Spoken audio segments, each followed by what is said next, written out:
I am proud when I see that I am now 58. Wow. I've given birth to 4 lovely children. Wow. And in 10, they've given birth to, they have their own families. Wow. I am proud of that. Uncertain futures, well, it says it all really, that there's so many women over the age of 50 who think about their future with uncertainty and not sure whether what they have to bring anymore because maybe their skills have been devalued in society or they've not been able to engage in the kind of employment or paid employment that they'd really like. Statistics shows that in Manchester, it is the highest number of over 50s who are unemployed. The advisory group was formed from the initial 10 focus groups, but actually when we first got together, 7 people came forward, and then we spent quite a lot of time thinking who is missing, who isn't around this table that should be. So we come along, give some of the insights, share the insight, what's going on in the community, especially affected women, because the women we work with them is English their second language. The advisory board is very diverse, and many of us work with women who come from different backgrounds, like asylum seekers, women, destitute women, undocumented women. I know even in uncertain futures, many of the women, and we've interviewed 100 women, and some of them have left very emotional at the end of their interviews because it's probably been the first time in their lives that they found a space where somebody has valued their opinion and their experience. We've talked to 100 women from really diverse backgrounds, and we've had to really think about how do we frame their stories, how do we bring their different experiences together through the different kind of work packages that we've been exploring around being in work, leaving work, living in retirement, and also accessing work. I think one of the really important things that we've learned from Uncertain Futures is that despite all the equality protections we have in the UK under the Equality Act 2010, we still find a huge amount of discrimination among women on a number of grounds, from age discrimination to sex discrimination, race discrimination. We even found disability discrimination to be a very important thing. Intersectional kind of issues and the inequalities that have impacted on the women have been around work, unpaid work, being carers, volunteering, being employed on 0 contracts.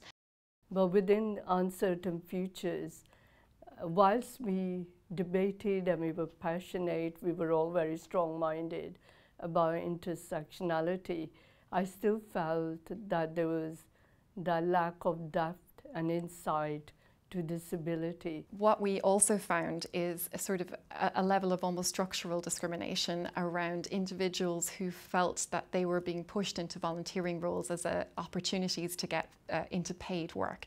So these were women who were looking for paid work, weren't able to access it for different reasons, mainly to do with discrimination, would end up in volunteering roles, but would end up stuck in those volunteering roles. Being a stay-at-home mum for all them years that I looked after our family, and I was told, oh yes, that's included in your state pension. And I said, how much am I getting?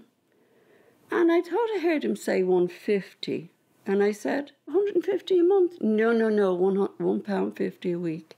That's your contribution from your husband's. And I remember crying inside myself listening to this man. And he said, you're going to be in receipt of your pension from work. Yeah, I said, that's only £51. And I said, that's £101 a week.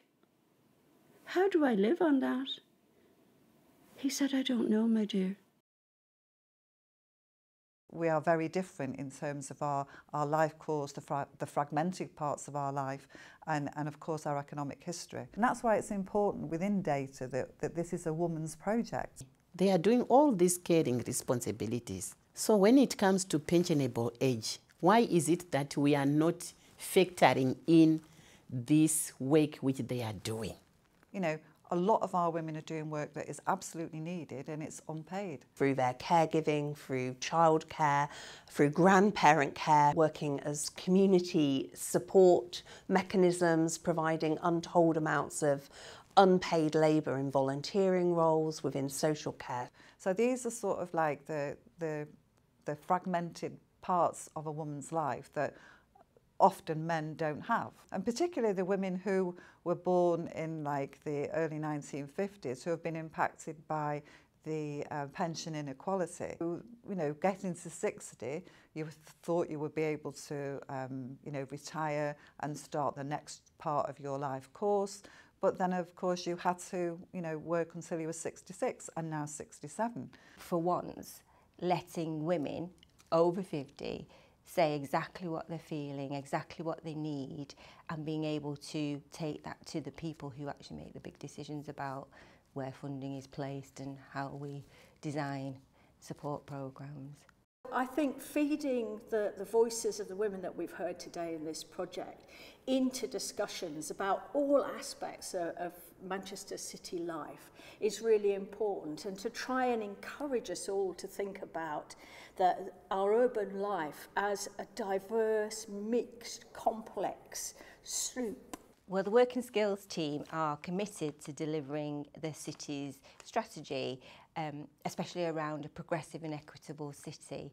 And from the research and the project, we can see that people need specific tailored support. Uncertain future means a law. What would be beautiful is if people took it seriously, the decision makers from top down, from bottom up, from the third sector back to Westminster.